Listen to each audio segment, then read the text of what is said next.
नमस्कार, जय श्री राधे, जय श्री कृष्ण। सर्वे भवन्तु सुखिनः, सर्वे सन्तु निरामया। सारे विश्व को निरोगी रखे परमात्मा, उसके लिए हम लोगों को खुद भी भगवान ने जो सूत्र दिए हैं वो हमें अपनाने पड़ते हैं। आज मैं आपको अपने शरीर को स्वस्थ रखना है। आप सब देखते हैं लोग धीरे धीरे खाते पीते हैं, आराम करते हैं, काम करते हैं तो उनकी पिंडलियाँ लटकने लगती हैं, जांघ का मांस बहुत लूज हो जाता है, पीछे का मांस जो हमारे कमर के नीचे मांस है वो भी बहुत लूज हो जाता है, या हमारी छाती के ऊपर मांस जो है लूज हो जाता है, हमारी बाह जो है स्तन ये हैं ये लूज हो जाते हैं और ये लटकने लगते हैं, ऐसे बहुत जल्दी ऐसे बुढ़ापा लगता है। तो आप अपने पूरे बॉडी को खुद ही आप हमेशा उसको ऐसे योग्य रख सकते हैं। जैसे कि 14-15 साल के बच्चे की बॉडी कैसी रहती है, वो मोटा भी रहे या पतला भी रहे पर उसकी मांसपेशियाँ बहुत टाइट रहती हैं, क्योंकि उस समय नेचुरल उसको ग्रोथ होती है। 40 साल की उम्र के बाद में नेचुरल ग्रोथ जो है वो समाप्त हो जाती है, फिर आपको बाहर से ग्रोथ लेनी पड़ती है। वो पड़ाव है शरीर को चेंज होने का। तो उस समय भी आप अपने आप को, अपने हाथ पैर, ये सारी जो एंगल्स है बॉडी के, उन सबको आप ऐसे फिट रख सकते हैं। जैसे या माथे पे जैसे थोड़ी सी लकीरें आ जाती हैं, उन्हें झुर्रियाँ कहते हैं, या गले के ऊपर ये मांसपेशी है, यहाँ पे पहले लोग तंदुरुस्त होते हैं, बाद में 40 साल के बाद अचानक उनका मांस लूज होने लगता है, तो यहाँ पर भी कई झुर्रियाँ आ जाती हैं। तो आप देखते होंगे हमारे एक्टरनियाँ जो होते हैं, हीरो हीरोइन जिन्हें आप लोग कहते हैं, तो वो बहुत समय तक अपने आप को इस तरह टाइट करते रहते हैं चमड़ी को। कई लोग तो ऑपरेशन से भी करते हैं, पर व्यायाम भी ऐसा है आपके पास में कि आप अपने आप को इस तरह स्वस्थ रख सकते हैं। आपकी पूरी बॉडी में कहीं भी पेट पे यहाँ मांस की बहुत लटें आती हैं, झुर्रियाँ आती हैं, वो कहीं नहीं आएंगे। आपके पैर की ये जो पिंडलियाँ हैं ये जब टाइट रहती हैं तो गोल दिखती हैं, और इनका आकार ऐसा होता है जैसे सपेरे का बीन होता है। सपेरे के बीन में जो आकार होता है वही आकार पिंडली का होना चाहिए। अगर ये पिंडली उस तरह की या तो स्लिप हो जाती है तो भी बुरी लगती है, या फिर लटकती है हिलती है बहुत बुरी लगती है, चमड़ी अलग हो जाती है और हाड़ अलग हो जाता है, मांस अलग हो जाता है तो बुरा लगता है। तो उसके लिए आपको चाहिए कि आप इसको अच्छा कर सकते हैं। मैं तो हमेशा ही करता हूँ, पर अभी मेरे पास बहुत ज़्यादा समय है तो मैं बहुत ज़्यादा उस चीज़ पर ध्यान देकर उसको बढ़ाया है मैंने। अभी मैं 12 महीने हर जगह कितना भी बिजी रहूँ, कहीं भी रहूँ, मैं उतना व्यायाम हमेशा करता हूँ। उसके बाद ही मैं कमरे के बाहर पड़ता हूँ, चाहे जगह हो मत हो, तो मैं सब कर लेता हूँ। आप सब लोगों को भी मैं याद कर रहा हूँ कि अभी मैं बाहर हूँ और मुझे समय है, तो मैं बहुत सारी चीज़ें ऐसी कर रहा हूँ जो पहले कर रहा था गुरुकुल में, वो भी उसी हिसाब से मैं समय दे रहा हूँ। तो स्वास्थ्य अच्छा करिए, अपनी इम्यूनिटी को बढ़ाइए, अपनी पावर बढ़ाइए, रोग प्रतिकारक क्षमता बढ़ाइए, प्रकृति के दोषों से लड़ने की ताकत बढ़ाइए। तो आप देखेंगे तो आप समझ जाएंगे। ये गले पर भी हड्डियाँ आ जाती हैं, यहाँ पर भी हड्डी सा आ जाता है, ये सब चीज़ें आप ख़त्म कर सकते हैं। उसके लिए वजन बढ़ाने की ज़रूरत नहीं है आपको। आपकी बॉडी में जितना वजन है उसी में आप अपने आप को रिपेयर कर सकते हैं, आपकी बॉडी के स्ट्रक्चर को आप अच्छा कर सकते हैं। तो उसके लिए सीधे सीधे हल्के हल्के व्यायाम हैं। आप लोग जिन्हें पुश कहते हैं, हाथ के पुशन बोलते हैं, जिन्हें हम हाथ की दंड बोलते हैं, तो आप सुबह शाम ज़्यादा मत कीजिए, जैसी सरलता से आपसे हो सके उतना अपने हाथों से दंड कीजिए। हाथों की दंड करने से ये अच्छे हो जाते हैं, मजबूत हो जाते हैं, ये सब ठीक मजबूत हो जाते हैं, और ये मजबूत हो जाते हैं। इनमें पुशन में, इनमें मांसपेशियों में ये पुशन अच्छे हो जाते हैं, सुंदर लगते हैं। ये कंधा अच्छा हो जाता है, सुंदर लगता है। ये जगह जो है ये अच्छी लगने लगती है, ये टाइट हो जाती है, खिंच जाती है तो खुल के आ जाती है। और गर्दन की जो चमड़ी है जो डेड हो गई, मांस डेड हो गया है, वो सब खिंच के नष्ट हो जाता है, तो आपकी गर्दन जी प्लेन हो जाती है, ये सब प्लेन हो जाता है और आप अच्छे लगने लग जाते हैं। आपके चेहरे पे, आँखों पे, यहाँ कोई नसें मोहित हो गई हैं, लकीरें आ गई हैं, वो सब खत्म हो जाती है इससे।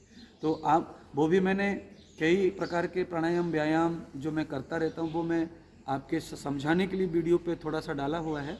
और ये जो ये पिंडलियाँ हैं, जांघें हैं, या पीछे का भाग है मांसपेशियों का, इनको टाइट करना है तो इनके लिए 10-12 बार बैठक दंड लगाइए, यानी पैर के पुशन कीजिए।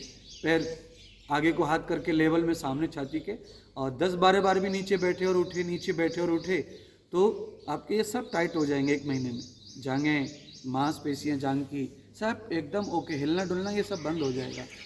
फिर आप अच्छे लगने लगेंगे। नहाते धोते आपको भी बॉडी को मसाज करने में अच्छा लगेगा। अभी आप जिधर हाथ डालते उधर रुई जैसे घुस जाता हाथ, तो बहुत जल्दी शरीर में बूढ़ापा दिखने लगता है, क्योंकि हड्डियों को मांसपेशियाँ छोड़ देती हैं, तो उससे बुढ़ापा जल्दी दिखता है। और हाड़ को पकड़ के रखती हैं तो बुढ़ापा नहीं दिखता है। तो आप कहीं भी देखें, इधर उधर आप जिधर भी देखें, तो ये सब चीज़ें आप देखते होंगे। बहुत सारे लोग हैं जिनका आप आदर्श मान सकते हैं, और किसी का भी आदर्श मत मानिए, आप खुद आदर्श बनिए और व्यायाम कीजिए। और कुछ ना हो तो घर में एक्सरसाइज कीजिए, थोड़ा सा दौड़ने की पोजीशन में एक ही जगह खड़े होकर के पैरों को हिलाते रहिए, हाथों को हिलाते रहिए। दौड़ रहे हैं जैसे एक ही जगह खड़े होकर के, ऐसे दौड़ सकते हैं। जगह हो तो छत पे दौड़ सकते हैं। दौड़ने से लगभग सभी व्यायाम एक साथ हो जाते हैं। दौड़ने से सबसे ज़्यादा फेफड़ों का प्राणायाम हो जाता है, और कई प्राणायाम अपने आप हो जाते हैं, श्वास प्रश्वास अपने आप हो जाते हैं, अनुलोम विलोम जैसा अपने आप हो जाता है। तो ये सारी चीज़ें दौड़ने से एक साथ कई व्यायाम हो जाते हैं। इसीलिए आर्मी में चले जाओ, आप किसी भी फोर्स में चले जाओ, सुबह सुबह दौड़ाने का, रनिंग का जरूर पीटी होती है, क्योंकि उससे सारा व्यायाम स्वस्थ हो जाता है। और फेफड़े जिनके मजबूत हैं वो हर चीज़ को सहन कर पाएंगे। दौड़ने से फेफड़े मजबूत होते हैं, प्राणायाम से फेफड़े मजबूत होते हैं, और दौड़ने से प्राणायाम स्वतः होता रहता है। इसलिए फेफड़ों पे बहुत ज़्यादा ताकत आती है दौड़ने से। तो दौड़ने से पूरा शरीर अच्छा होता है। अनुलोम विलोम कीजिए, कपालभाति कीजिए, पेट की सरबटें खत्म कीजिए, पेट में झुर्रियाँ आई हैं, मांस लटक रहा है, वो सब खत्म कीजिए, वो भी सब अच्छा हो जाता है। और साथ साथ में आपके शरीर की इम्यूनिटी पावर बढ़ती है, रोग प्रतिकारक क्षमता बढ़ती है, आपके जॉइंट पेन ठीक होते हैं, सभी जॉइंटों में, आपकी रीढ़ की हड्डी में जो बोन्स हैं, बोन्स में जो रक्त वाहिनियाँ रुक जाती हैं, चौकअप हो जाते हैं, वहाँ पे वात आ जाता है, वो सब धीरे धीरे खत्म हो जाता है गर्म हो के व्यायाम से। और आपके शरीर में लचक आ जाती है। वो लचक शरीर से कभी नहीं जानी चाहिए। जिनके शरीर में लचक कम होने लग जाती है, उसका मतलब है बॉडी के अंदर कैल्शियम, B12, ऑयल कम हो रहा है, और बॉडी कड़क हो रही है, और वो झुकने में, व्यायाम करने में, पैर को मोड़ने में, पलाटी मारने में, वज्रासन पर बैठने में आपको तकलीफ देती है, यानी आपसे बैठा नहीं जाता है। तो फिर आपका जीवन किस काम का जब आप बैठ ही नहीं सकते। इसीलिए आपको इस तरह आपको बॉडी को स्वस्थ रखना होगा। गाड़ी की बेरिंग देखते हैं आप, कभी कभी जाम हो जाती है, मशीन की बेरिंग, चारा काटने की मशीन की बेरिंग, तो हम लोग क्या करते हैं, उसको ऐसे हाथ फंसाते, उंगली फंसाते और ऐसे ऐसे ऐसे घुमाते हैं, और घुमा घुमा के उसकी काई मिट्टी को निकाल देते हैं। फिर उसमें हम तेल डाल देते हैं, फिर थोड़ा और घुमाते हैं, तो वो पहले जैसी हल्की हो जाती है, फ्री हो जाती है, और हमारे काम के योग्य हो जाती है। ऐसे ही हमारी बॉडी के अंदर कुछ कचरा, कुछ मटेरियल जमा होता है, तो वो घूमना बंद कर देती है हड्डियाँ और ये मोच, ये जॉइंट, तो इनको हमें रिपेयर करना है। तो कुछ उल्टी परिक्रमा करनी है, कुछ सीधी परिक्रमा करनी है। उससे हमारी बॉडी अपने आप जो उसकी जंग निकल जाती है, यानी उसके जो मटेरियल है गंदा वो निकल जाता है। और उसमें फिर से ऑयल डालना है तो ऑयल बढ़ा लीजिए। ऑयल कैसे बढ़ते हैं, थोड़ा प्रोटीन लेना है, थोड़ा कार्बोहाइड्रेट आदि कम खा करके थोड़ा प्रोटीन बढ़ाना है, बॉडी में कैल्शियम बढ़ाना है, विटामिन C, विटामिन A लेना है, और विटामिन D, थोड़ा सा सूर्य की किरण ले लो, पूरी बॉडी नॉर्मल होने लगती है। दुखने वाले शरीर में भी, बात के रोगों में भी सूर्य आने से दर्द कम हो जाता है। तो विटामिन D थोड़ा सा ले लें, यानी कि थोड़ा सा धूप में 1 आध घंटे वर्क करें, काम करें, सेवा करें, नहीं करें तो थोड़ा धूप ले लें और उस ऊर्जा को धारण कर लें। उससे आपका पूरा शरीर स्वस्थ बना रहेगा, ऐसी आशा करता हूँ। थोड़ा थोड़ा व्यायाम, समय है आपके पास तो करते रहें, नहीं समय तो भी करते रहें। जब भी लॉकडाउन खुले उसके बाद भी दिनचर्या जब नॉर्मल होगी उस समय भी आप अपने आप को अच्छा करें। ये घुटने, पैर, ये सारी चीज़ें स्वस्थ करना चाहिए, और दिखना चाहिए कि आपके शरीर में सब कुछ अपनी जगह पे स्वस्थ है, जगह पर है। तो आप अपने आप को हमेशा स्वस्थ रख सकते हैं। थोड़ी थोड़ी दिनचर्या अच्छी कीजिए। मुझे आशा है कि आप ज़रूर मेरी बात को मानेंगे और अपने जीवन को अच्छा दिखने योग्य करेंगे, स्वस्थ योग्य करेंगे। और इस कोरोना से लड़ने के साथ साथ सभी वायरस से लड़ने के लिए एंटीवायरस बॉडी तैयार करेंगे। प्लाज्मा के अंदर एंटीवायरस गुण होते हैं, उन्हें और मजबूत करें। इसलिए अच्छा भोजन करें, स्वस्थ भोजन करें, साफ सफाई का हमेशा ध्यान रखें, दरिद्रता से दूर आएं, और तो आप स्वस्थ रहें, प्रसन्न रहें। बहुत बहुत धन्यवाद आपको।